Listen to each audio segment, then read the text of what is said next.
असा माझा शुभाचा छावा, सिंहाच्या जबड्यात टाकूनी हात, मोजिंदात अशी ही मराठी जात. छत्रपती संभाजी महाराजांचा विजय असो. शृंगार होता संस्कारांचा, अंगार होता हिंदवी स्वराज्याचा. शत्रुही नतमस्तक होई जिथे, असा पुत्र होता आमच्या छत्रपती शिवरायांचा.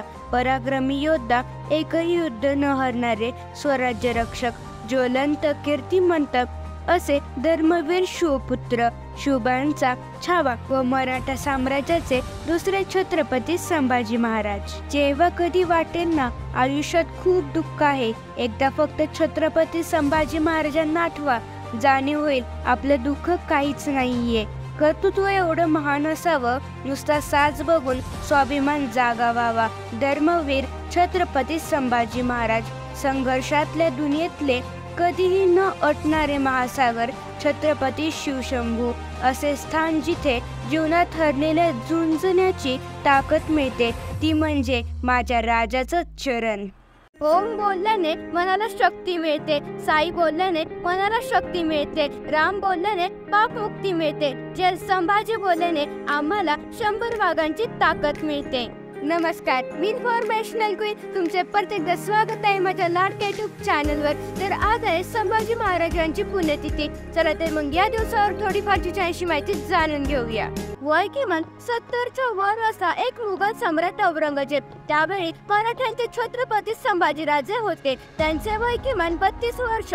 त्या काळी संभाजी राजांनी 120 लढाया केल्या, त्यामधून ते एकही लढाई हरले नव्हते. अशा वीर योद्धाला पकडणे औरंगजेबाला शक्य नव्हते. म्हणूनच औरंगजेब शस्त्र सोबत किमान 4 लाख सैन्य घेऊन तो दख्खन मध्ये उतरला. त्याचे स्वप्न होते की तो काबूल पासून ते दख्खन पर्यंतचे पूर्ण क्षेत्र मुघलच्या ताब्यात घ्यायचे, पण त्याचे हे स्वप्न पूर्ण झालेच नाही. कारण शिवाजी महाराजांनी असे होऊच दिले नाही आणि म्हणून तो निराश झाला होता. शिवाजी महाराजांचे निधन 50व्या वर्षी झाले. नंतर संभाजी महाराज मराठ्यांचे छत्रपती झाले. मग औरंगजेबाने निश्चय केला की काही झाले तरी मी मराठ्यांचे हे राज्य त्यांच्याकडून घेऊनच राहील. म्हणून मग त्याने कूटनीतीने मराठ्यांमध्ये फूट पाडायला सुरुवात केली आणि यात संभाजींचे सैनिक गानोजी व कान्होजी सामील झाले. संभाजी राजांजवळ 45,000चे सैन्य होते आणि त्यांच्या प्रत्येक हालचालींवर त्यांचे सैनिक नजर ठेवत होते आणि ती खबर औरंगजेबला सांगत असे. यामुळेच आता संभाजी महाराजांना पकडायची तयारी करून औरंगजेब शस्त्र सोबत किमान 4 लाख सैन्य घेऊन तो दख्खनमध्ये उतरला. कमी सैन्य असल्यामुळे संभाजी राजे हरले आणि औरंगजेबचा एका सरदाराने छत्रपतीने ताब्यात घेतले. संभाजी महाराजांचे डोळे फार तेजस्वी होते. त्यांनी एक नजरही फिरवली तरी समोरचा माणूस घाबरून 2 हात लांब सरकून जायचा. असेच काही त्या सरदारासोबत सुद्धा झाले. एकाएकी ते राजांना ताब्यात घ्यायला भीत होते, पण तरी जास्त सैन्य असल्यामुळे ते पकडले गेले आणि त्यांना आकादक बंदोबस्तात वाडू उर्दूब या स्थळी नेण्यात आले. तेथे आणि एक कोठडीत ठेवण्यात आले. औरंगजेबाला हे कळल्यावर त्याचा आनंद मावेनासा झाला. औरंगजेब आपल्या सरदारांसोबत त्या कोठडीत भेटण्यास गेला. तेथे सुद्धा औरंगजेब 10 फूट लांब उभा राहून संभाजी महाराजांशी बोलत होता. तो म्हणाला, संभा, हमें तुम्हारी मराठा सल्तनत चाहिए. कैसे राजा हो तुम? संभा, हम तुम्हारे सल्तनत का एक किला जीत न सके. एक सरदार, हुजूर इन्हें इस्लाम पढ़ने कहो. औरंगजेब, हम संभा को जानते हैं, वह इस्लाम कभी नहीं पडेगा. संभाजी राजे म्हणाले, अरे औरंग्या, आमच्या आबासाहेबांनी हे राज्य उभे केले आहे. या राज्याची 1 इंच जमीन सुद्धा मी तुला देणार नाही. तुला जे करायचं आहे ते तू करून घे. औरंगजेब, हम तुम्हें ऐसे मौत देंगे कि तुम हमारे सामने दया की भीख मांगोगे. संभाजी महाराज, मारायला घाबरत नहीं मी. औरंग्या, तू तो सुअर की औलाद है, हम तो शेर है. शेर की तरह जीते हैं और शेर की तरह मरते हैं. ज्या जमिनीसाठी तू या वयात एवढ्या आपल्या जीवाचा आटापिटा करतोय न, बघ, तुला दिल्लीत तर काय, दिल्लीच्या दूर दूर पर्यंत तुझी कबर खोदायला जागा मिळणार नाही. शेवटी येशील तर तू आमच्याच माती. औरंगजेब, बहुत जुबान चलती है इसकी, इसकी जुबान काट दो, लेकिन पहले इसके साथी कवि कुलेश की जुबान इसके सामने काटना.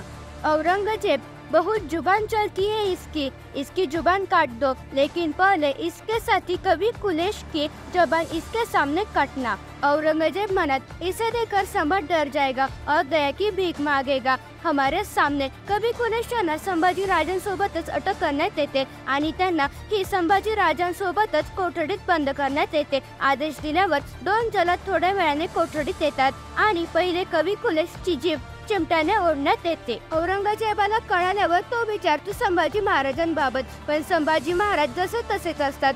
संभाजी जबान काट दो असा आदेश तो देतो। पुन्हा ते 2 जल्लादांना आदेश देण्यात येते की तो संभाजी राजांची जबान कापण्याचा, पण असे शूरवीर योद्ध्याला पाहून जल्लादही 2 पावले मागे सरकतात। संभाजी आपला जबडा उघडायला तयार नसतात। त्यांना 4 ते 5 जण पकडून त्यांचा जबडा उघडून त्यांची ही जबान ओढण्यात येते। असेच मग औरंगजेब त्यांचे डोळे काढण्याचा आदेश देतो। एक सरदार आणि 2 जल्लाद जातात। ते गरम सळई घेऊन कवि कुलेशचे डोळे काढतात। मग संभाजी जवळ येतात, गरम सळई घेतात आणि 2 पावलं मागे सरकतात।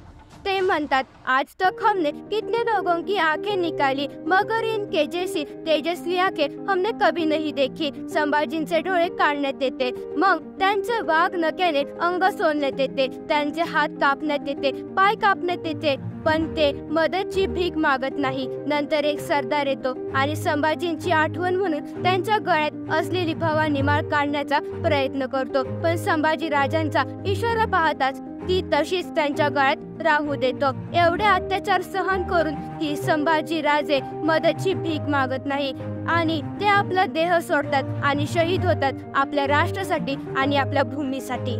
हे सगळे कळल्यावर औरंगजेब म्हणतो, या अल्लाह, आपने हमारे जनाने में संभा जैसा बेटा पैदा क्यों नहीं किया। संभाजी राजांच्या शहीद झाल्यानंतर मराठ्यांचा छत्रपती राजाराम यांना बनवण्यात आले। ते संभाजी राजांचे सावत्र भाऊ होते। संभाजी राजांच्या शहीद झाल्यानंतर औरंगजेब 18 वर्ष जगला, पण त्याला मराठा साम्राज्याचा 1 इंच जमिनीचा तुकडाही जिंकता आला नाही। निर्माण करा ते स्वराज्य पुन्हा आणि द्या त्या वाघिणीला मानाचा मुजरा, जिने वाघ पैदा केला, द्या मानाचा मुजरा त्या वाघाला, ज्याने असा छावा पैदा केला, आणि त्या मानाचा मुजरा त्या छाव्याला, ज्याने ते स्वराज्य टिकवून ठेवले आणि हसत हसत तो शहीद झाला। या स्वराज्यासाठी तो कामी आला।